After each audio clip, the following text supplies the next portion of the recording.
समस्त सैन्य सामत मानक विनाश करिसेंति कृष्ण बलराम। ये सब को देखि आज राजा माने भयभीत हो जाइछंती। आउ जेतेबेले भयभीत हो पछ घुंचा दौछंती सेतेबेले जरासंध निकट को समस्त आसीछंती। आउ जरासंध को कहउछंती, हे जरासंध देख सबु युद्ध ठारू ये युद्धटा बळै जाइछि।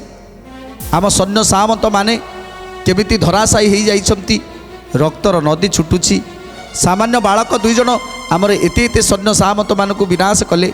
जरासंध समस्त को बुझाउछंती, हे राजा माने तमे माने क्षत्रिय हेई भय काहीकि करूछ?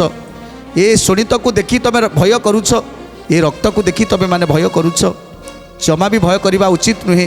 कारण क्षत्रिय जदि केबे भय करे ताहले से प्रकृत रे क्षत्रिय नुह। तेणु तुमे माने क्षत्रिय ही भय करूछ, तेणु तुमे अपनिंदा पाइब। कहीं जोटी गोटे युद्ध हुए सेठी जय आउ पराजय थाए।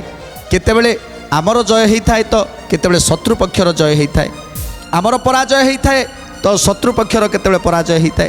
तेणु युद्ध कथा केबे कही हबनी। केतेबेले शत्रुर जय हब तो केतेबेले आमर जय हब। तेणु तुमे सबुबेले आगरे थिबा शत्रु को एते कमजोरी भाबिबा कथा नुहे। आगरे थिबा शत्रु को सबुबेले शत्रु बोली भाबिबा दरकार।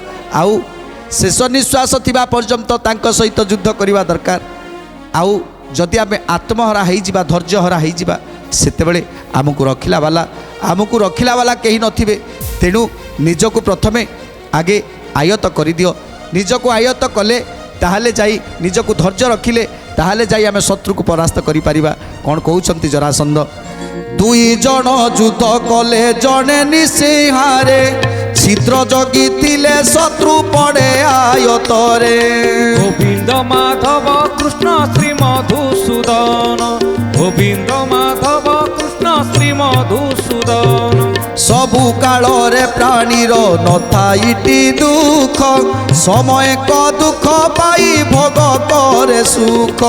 गोविंद माधव कृष्ण श्री मधुसूदन, गोविंद माधव कृष्ण श्री मधुसूदन।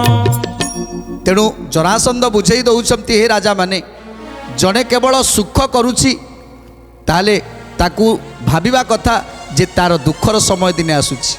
खाली जीवन सारा सुखरे रहिबो, सुखरे कालतीपात करिवो, ए कथा केबे संभव नुह।